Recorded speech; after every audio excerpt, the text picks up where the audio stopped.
Hello everyone. Today we're diving into the future of Bitcoin and its growing influence on the financial world. We'll explore the various factors influencing Bitcoin's future potential, compare it to the central bank digital currencies, and look at how banks and new financial products are embracing Bitcoin. Finally, we'll discuss the possibility of Bitcoin becoming a global revenue currency. So let's begin. When we talk about Bitcoin's future potential, we're looking at various key factors that could drive its adoption and impact its price. One major driver is the banking sector.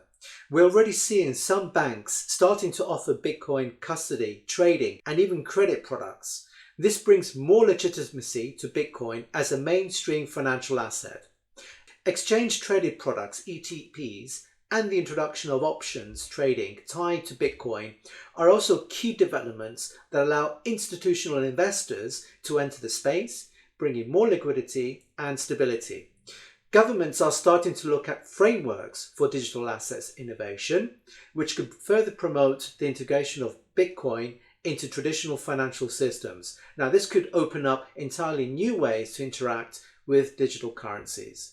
Artificial intelligence is another game changer. As AI advances, we may see more sophisticated use cases for Bitcoin, especially in areas like fraud detection and automated trading, driving its utility and demand. We've also heard talk about nations potentially issuing sovereign debt backed by Bitcoin, further pushing Bitcoin into the global financial conversation. Moreover, the integration of Bitcoin with big tech hardware and software, like smartphones and payment systems, could make it more accessible to everyday users. And finally, let's not forget about the factor of time. As awareness grows and we witness more chaos in traditional financial systems as we speak, whether it's inflation, economic instability, or political upheaval, Bitcoin is increasingly seen as a reliable alternative. So the passage of time only strengthens its narrative as digital gold for the future. Now, central bank digital currencies, or the infamous CBDCs, are digital versions of government-issued fiat currencies. While they promise more efficient transactions, CBDCs come with significant risks to consumer privacy and financial autonomy. Since CBDCs are fully controlled by governments, they could be used to monitor transactions, freeze assets, or limit access to funds. A recent example of this threat occurred in Canada quite recently, where authorities froze hundreds of bank accounts linked to protests. This action highlighted how centralized financial control can be used as a tool against citizens' savings and freedom. CBDCs could make such interventions even easier, with governments able to track every transaction in real time. In contrast, Bitcoin offers a decentralized alternative, allowing individuals to maintain control over their own wealth. By holding Bitcoin in a decentralized manner, you protect yourself from potential government outreach and safeguard your financial freedom. It's no wonder that some politicians are now voicing concerns about the controversial implications of CBDCs.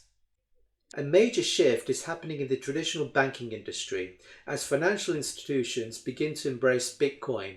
Now, leading this charge is Nubank, which is the largest digital bank in Brazil, which is now offering Bitcoin trading and custody services to its clients. It's the first bank to achieve this. This move sets a significant precedent. With Nubank's adoption, other major banks are likely to follow suit, offering Bitcoin buy and sell options, and even self-custody solutions for their clients. It's clear that Bitcoin is no longer seen as a threat, but rather as an opportunity for growth in the banking world. Institutional lenders are exploring innovative ways to integrate Bitcoin into traditional financial products. One such concept is Bitcoin bonds, where traditional treasury bonds like US Treasury fixed rate bonds are combined with Bitcoin's potential for growth. Investors receive a guaranteed return based on the capital's principal, but the added interest is linked to Bitcoin's price performance. Now, this could offer much larger returns over time as Bitcoin's value continues to appreciate. It's a groundbreaking concept that could certainly revolutionize traditional lending and structured financial products. One of the most hotly debated topics is whether Bitcoin could one day become a global reserve currency. Bitcoin's decentralized nature, fixed supply, and inflation-resistant properties make it an attractive alternative to fiat currencies like the US dollar. Prior to current US presidential campaign, the path to becoming a reserve currency was unthinkable. That would require overcoming significant hurdles. But at the last Bitcoin National Conference have shown earlier this year, RFK and President Trump, as well as Senator Loomis, pledged to adopt Bitcoin as a US strategic reserve asset, which meant only using it to pay off part of the nation's $35 trillion debt or help finance key initiatives. Some experts believe Bitcoin could eventually play a major role in the global monetary system, offering a safer and more stable reserve asset for countries. Besides El Salvador being the first world nation to have fully adopted Bitcoin as a legal tender, there is a host of other countries following suit to rid itself from their dependence on the IMF for country aid purposes, including Argentina, Saudi Arabia, Qatar, and more generally across the Middle East, and Suriname, which is a small country in South America, with the help of Samson Mao and Jan 3 are particularly tapping into the natural energy resource supply for Bitcoin mining exploitation within the country. I personally think if US adopts Bitcoin as a strategic reserve, other countries will also follow suit, if not already begun to consider it, at least in the back seat. I would rather treat Bitcoin as a store of value and Tether stablecoin as a medium of exchange for my day-to-day commerce and transactions. It's because I use Bitcoin for creating generational wealth in the longer term. That's my goal. In conclusion, just to wrap up this episode, Bitcoin's future is more promising than ever. We've seen its transformative impact from individual users to large institutions like Nubank embracing Bitcoin services for its clients. The emergence of Bitcoin bonds and other financial innovations further underscore its growing significance in the financial world. While there are challenges such as competition from central bank digital currencies and regulatory uncertainties, Bitcoin's potential remains substantial.